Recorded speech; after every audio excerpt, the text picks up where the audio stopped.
به نام خداوند بخشاینده و مهربان. سلام شاگردان عزیز، خوش آمدید. امید که خوب و صحتمند باشین و درس‌هایتان را به صورت دقیق و درستش تعقیب کنید.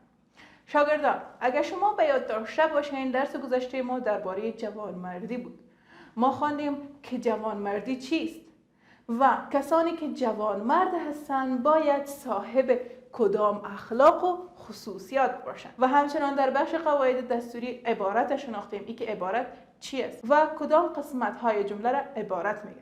خدا کنه که درس گذشته را یاد گرفته باشین و اگر شما در درس گذشته و یا هم کارخانگی درس گذشته مشکل داشته باشین میتونین در بخش کامنت همراه ما شریک بسازین تا به مشکلات شما رسیدگی کنیم. ګران زده کوونکو ښه راغلاست. خدای دې وکړي چې روغ او جوړ اوسئ او خپل درسونه په منظم او دقیق شکل باندې تعقیب کړئ. زده کوونکو که چیرې ستاسو په یاد وي زموږ تېر لوست جوانمردي او یا هم میړانې په هکله او همدارنګه د قواعد دستوري په برخه کې مو عبارت ولوستل، دا چې د جملې کومه برخه ته عبارت ویل کیږي. خدای دې وکړي چې تېر لوست مو زده کړی وي. که چیرې تاسو په تېر لوست او یا هم د تېر لوست په کورنۍ دنده کې مو ستونزه درلود نو کولی شئ کومنټ یې له ما سره شریک کړئ تر څو ستاسو ستونزو ته رسیدګي وکړو. زده کوونکو که چیرې ستاسو په یاد وي موږ د تېر صنف په دري مضمون کې مو هم بعضې خوږ ژبې شاعران تاسو ته وپېژندل. نو په دې صنف کې هم موږ شاعران تاسو ته درپېژنو چې یو له دوی څخه یوه میرمنه ده چې د دې میرمنې نوم دی مخفي بدخشي. په ننني لوست کې به موږ مخفي بدخشي تاسو ته در وپېژنو، دا چې دا څوک وه، د کوم ولایت څخه وه، د دې شعري سبک کوم یو او همدارنګه د کلام نمونه به یې هم تاسو ته ولولو. نو اوس ځو خپل د متن په لور، دا چې مخفي بدخشي په هکله یې څه ویلي. خپل د کتاب 23مې پاڼې ته پام وکړئ. بانوی سخنور و آزاده، بدی به کس مرسان، مخفیا و شاکر باش، به قدر هر عمل عاقبت جزایی هست. مخفی بدخشی از چهره های مشهور در ادبیات فارسی دری شمرده می شود. او در یک خانواده مرفه‌حال بدخشان در سال 1255 خورشیدی زاده شد. پدرش محمود شاه عاجز از امرای سده اخیر بدخشان بود که به امر امیر شیرعلی خان همراه با خانواده‌اش در شهر تاشقرغان به حال تبعید زندگی می‌کرد. نام اصلی مخفی شاه بیگم و لقب خانوادگیش سیده و تخلص شعری و ادبی او مخفی بوده است که از همه بیشتر به همین تخلص شعری خود در حلقه های فرهنگی کشور و منطقه به شهرت رسیده است.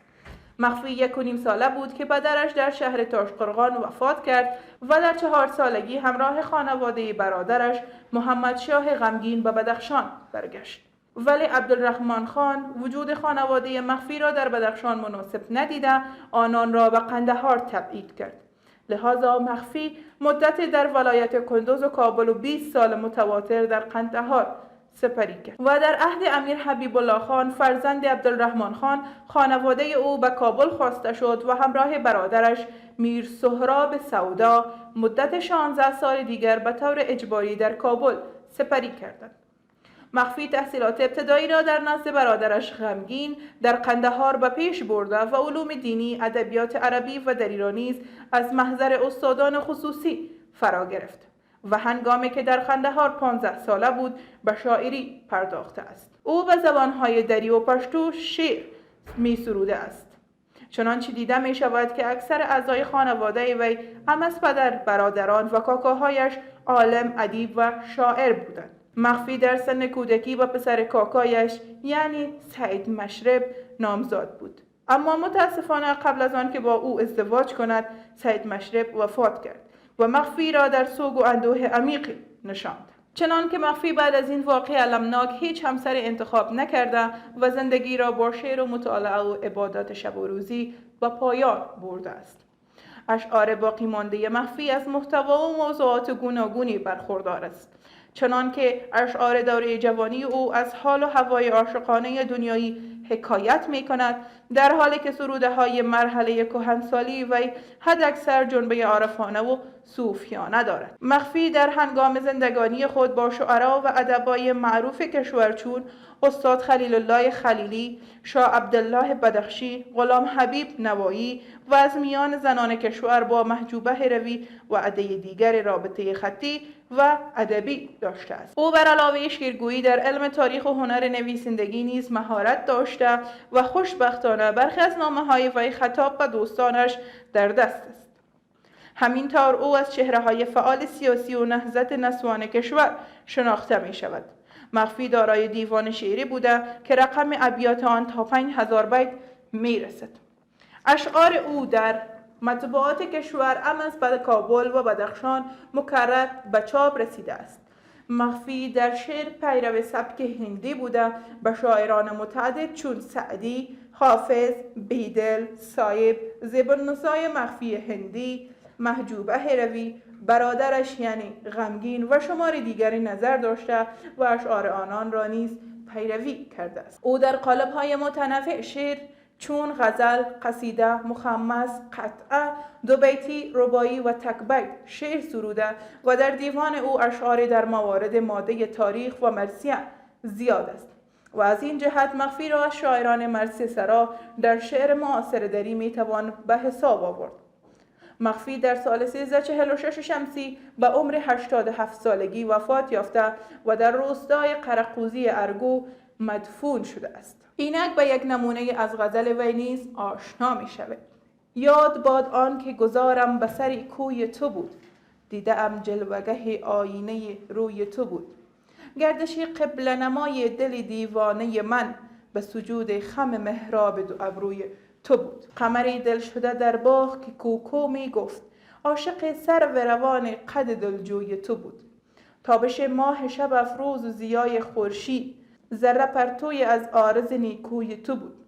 شیخ و ترسا به در کعبه و بتخانه شدند، دست مخفی به خم حلقه گیسوی تو بود. زده اون که مخفی بدخشی په کال 255 باندې د بدخشان په ښار کې زیږېدلی ده. د پلار محمود شاه عاجز نومیده چې د بدخشان د ښار د عمرا یعنی د حاکمانو څخه و. د مخفی بدخشی اصلي نوم یې شاه بیگم، کورنۍ لقب سیده او همدارنګه ادبي یا شعري تخلص یې مخفی ده چې په زیاترو ادبي او فرهنګي مجلو او همدارنګه ادبي او فرهنګي بندارونو کې د مخفی په نوم مشهوره ده. مخفی بدخشی یو نیم کلنه وه چې پلار یې وفات شو، چې دوی بیا د افغانستان په مختلفو ولایتونو کې ژوند وکړ. بعضې وخت کابل و کندز کې چې کله به کابل او کله به هم کندز کې اوسېدله، خو 20 کاله په دوامداره توګه دوی په قندهار کې ژوند وکړ. د امیر حبیب الله خان په زمان کې دوی کابل ته وغوښتل شول او د خپل د ورور کورنۍ یعنی د میر سهراب سودا سره په اجباري ډول 14 کاله دوی په کابل کې ژوند وکړ. مخفی بدخشی خپل لومړني درسونه او یا هم زده کړې خپل د ورور څخه چې غمګین یې تخلص و په قندهار کې زده کړې وکړې. مخفی بدخشی په 15 کلنۍ کې شعر ویلو ته شروع وکړه او همدارنګه په دری او په پښتو ژبه یې شعرونه ویلي دي. لکه څنګه چې مخفی بدخشی په کوچنیوالي کې خپل د کاکا د زوی په نوم یعنی سید مشرب په نوم و او قرار دا و چې کله دوی د لوی شو واده وکړي، خو مخکې له دې چې مخفی بدخشی له سید مشرب سره واده وکړي، سید مشرب وفات شو، چې د همدغه غم په ویر باندې مخفی بدخشی نور واده ونه کړ او تر آخره یې په یوازې توګه ژوند وکړ. د مخفی بدخشی شعرونه مختلفه محتوا او یا هم خپل په شعرونو کې مختلفه موضوعګانو ته پام کړی او یا هم یې پکې یاد کړي دي. د مخفی بدخشی هغه شعرونه چې دوی خپل په ځوانۍ کې ویلي زیاتره عاشقانه موضوعات دي، خو هغه شعرونه چې دوی په لوړ سن کې ویلي هغه کې تصوفي او عارفانه موضوعات بیان کړي دي. مخفی بدخشی د افغانستان د معروفو شاعرانو لکه استاد خلیلی، شاه عبدالله بدخشي، غلام حبیب نوایی او همدارنګه نور شاعرانو سره هم په تماس کې وه او له دوی سره یې لیده کاته کوه. مخفي بدخشي یو شعري دیوان لري چې د دې دا دیوان 15,000 شعر لري او همدارنګه په خپل شعرونو کې د هندي څخه پیروي کړې او د سعدي، حافظ، بیدل، صایب، محجوبه هروي او همدارنګه خپل ورور یعنی غمگین څخه هم خپل په شعرونو کې پیروي کړې یعنی د دوی سبک هم تعقیب کړی ده. بالاخره مخفي بدخشي په کال 1946 باندې د 80 کالو په عمر وفات شوه او د بدخشان په قرقوزي سیمه کې خاورو ته وسپارل شوه. دا هم و د مخفي بدخشي د ژوند کیسه چې ما تاسو ته وویل. خدای دې کړي چې د مخفي بدخشي په هکله مو دغه معلومات زده کړي. همدارنګه په کتاب کې تاسو د مخفي بدخشي د کلام نمونه هم راوسته ده. یاد باد آن که گذارم به سر کوی تو بود، دیدم جلوگه آینه روی تو بود. تل دی وي او یا هم ژوندي دی وي هغه ورځ چې زه به ستا د کوڅې له مخې تېرېدلم او سترګې به مې ستا د کتلو آینې وي. گردش قبل نمای دل دیوانه من به سجود خم محراب تو ابروی تو بود. زما د زړه قبله نما او یا هم قد نما تل به ستا د وریځو هغه خم چې و هغې ته به سجده کوله. قمری دل شده در باغ که کوکو می گفت عاشق سرو روان قد دلجوی تو بود. زما د زړه قمرۍ به تل ستا په هکله کوکو کوله او ستا پر دغه ښکلي قد او قوارې باندې میینه شوې وه. تابش ماه شب افروز زیای خورشید ذره پرتوی از عارض نیکوی تو بود. د سپوږمۍ رڼا او د لمر رڼا به ستا د روښنایي یوه برخه هم نه تشکیلول یعنی ستا ښایست او روښنایي ته به نه رسېده. شیخ و ترسا به در کعبه و بتخانه شدند، دست مخفی به خم حلقه گیسوی تو بود. شیخ به کعبه ته لاړ. ترسا هم د مسیحیت دین پیرو او یا هم همغه ملا ته ویل کیږي. شیخ به کعبه ته لاړ او ترسا به هم بتخانې ته لاړ. خو مخفي بدخشي تر اوسه هم لاس استا گیسو یعنی استا په ویښتانو کې بند و. دا هم و د مخفي بدخشي د کلام نمونه. خدای دې وکړي چې تاسو ته دغه معلومات چې د مخفي بدخشي په هکله درس کې درکړي په سمه توګه مو زده کړي. زده کوونکو اوس راځو خپل د لوست بلې برخې ته. زموږ د لوست بله برخه د قواعد دستوري برخه ده. که چیرې ستاسو په یاد وي موږ په تېره قواعد دستوري کې مو عبارت ولوستل. دا چې عبارت څه شی دی. په ننني لوست کې به موږ فقره وپېژنو. دا چې یو جمله کې کومې برخې ته یې فقره ویل کیږي. فقره قسمتی از جمله می باشد که خودش نیز جمله می باشد. فقره د جمله هغه برخه ده چې خپله یې هم جمله ده. یعنی یوه جمله کله کله د څو جملو څخه جوړه شوې وي چې د هغې یوه مکملې جملې ته فقره ویل کیږي. همدارنګه په دري ژبه کې فقره په دوه بخشو ویشل شوې ده چې فقره کوچک یعنی کوچنۍ فقره او همدارنګه فقره بزرگ یا لویه فقره. تاسو مثالونه ته پام وکړئ. ستاسو کتاب کې بعضې مثالونه راوستي. لومړی دی چې کجا هستی؟ اینجا. علاوه پر دې چې په دغه جمله کې نهاد گزاره هم شته خو فقره هم شته. په دغه جمله کې کجا هستی لومړی فقره او اینجا چې ده دومه فقره. تاسو ګورئ چې دا یوه جمله ده او دا بله جمله. همدارنګه چی میکنی؟ ته څه کوې؟ هیڅ هم نه. نو زموږ دا جمله چې هم ده د دوو فقرو څخه جوړه شوې ده. لومړی فقره او دومه فقره.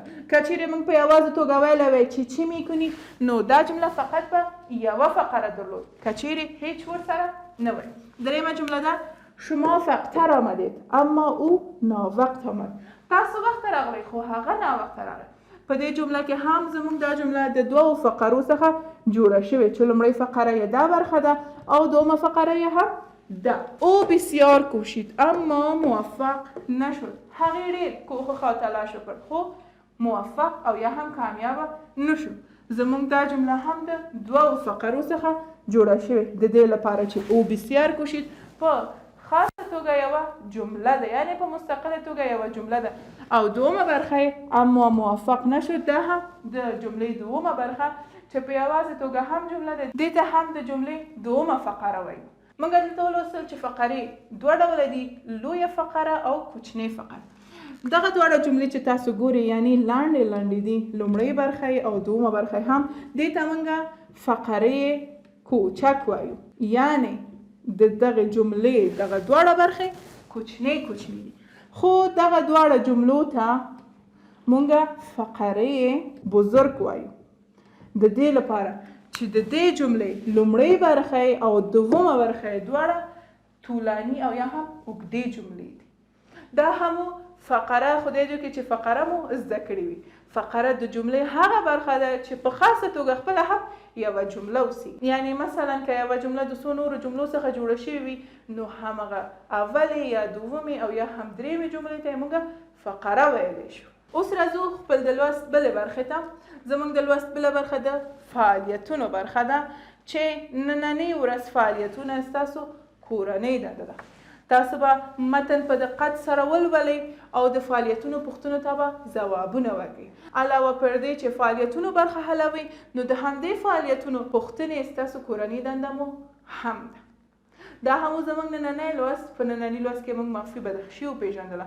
دا چې مخفي بدخشي څوک ده او همدارنګه د کلام نمونه مو ورته هم وپېژندله او د قواعد دستوري بخش کې مو فقره وپېژندله چې د جملې کومې برخې ته موږ فقره ویلی شو. او فقره په عموم کې دوه ډوله لري، لومړی فقرې کوچک یعنی کوچنۍ فقره او دوم فقرې بزرګ او یا هم لویه فقره.